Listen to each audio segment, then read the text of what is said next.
நல்ல நல்ல நிலம் பார்த்து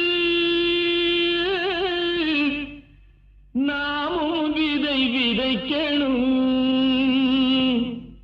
நாட்டு மக்கள் மனங்களிலே நாணயத்தை வளர்க்கணும்.